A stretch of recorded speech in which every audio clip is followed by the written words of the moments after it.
Kyber1 here with a complete book of Humanoids review for AD&D 2nd edition. Alright, the themes here are adding humanoid characters to your 2nd edition game.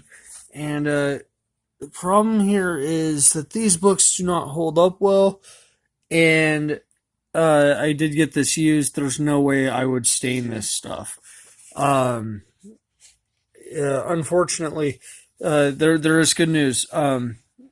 Drive-Thru RPG has a PDF version of this book. Normally, it is priced a little higher than when this first came out, but as of today, it is on sale.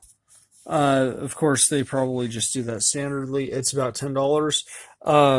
I don't work for them. I'm not affiliated. But if you like what you see, there is a bunch of 2nd edition content on Drive-Thru RPG. Alright, that's out of the way. This reminds me of the quirky characters I loved that weren't the same type in most fiction. You know, like Red 13 in Final Fantasy VII, or Umaru, or Gogo, or Mog in 6, or just like characters with other origins that weren't human or elf or dwarf. I mean, there's even pixie options in here, which is cool because some people like their pixies. My big complaint is that the fact is this material is over 20 years old, and the only way to get it nowadays is an overly priced PDF. Unless you can find some physical copy, but they're not holding up. The complete book of series for 2nd edition AD&D is really, really not holding up well. And that's a shame because there's a lot of good content in this. My high praise, though, is that there is the reincarnation table, and once again, there's that PDF. So, but I would rather transfer all the content I can before this book is completely and utterly destroyed. But if you don't have that option, well, that's too bad. The key points, though, are the humanoid level limits on page 9, races on 16 to 61. There are 25 of them. There are 19 kits on 63 through 89. Proficiencies go from 90 to 98. Humanoid traits on 103 to 105. Campaign complications on 105 to 106.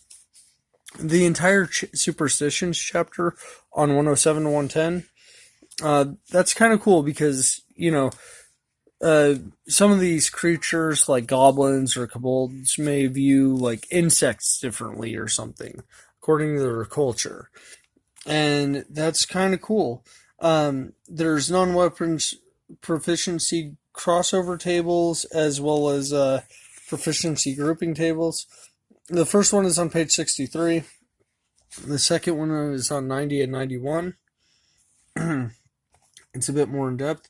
There are begging modifiers on 92, fast talking modifiers on 95, fortune telling optional rule on 95, hiding modifiers on 96, personal superstitions table on 108, weapon break rule on 111, 23 weapons on the weapons table on page 114. And once again, this is mildly suggestive, but I mean, it's nothing that is overtly or risky. Let's see. The reincarnation table on 120, that is awesome. Monstrous traits and bestial habits table on 121. The superstitions table is also on 121. There's a campaign complications table on 121. The pros, though, are that there's a wide variety of insight and many options for players and GMs to add a variety of depth to a campaign. And the cons, or the build quality, makes it nearly impossible to maintain long term. I mean, it's only been 20 years and it's falling apart at the seams. Um, if you can, do transfer this content so you don't lose it. You don't want a young one or anybody to tear up an old book, or you don't want anything bad to happen to content that is still useful today and that could inspire today. I recommend this if you like odd characters like Red 13 or Mog, or if you like Blanca from Street Fighter. Um, it is recommended, and there's a few optional rules in here that really add flavor. And there's a size table. That's awesome. All right. So the complete book of Humanoids recommended. I am not sponsored at all by Drive-Thru RPG, but that is where you can get this in PDF format if you want. Bye.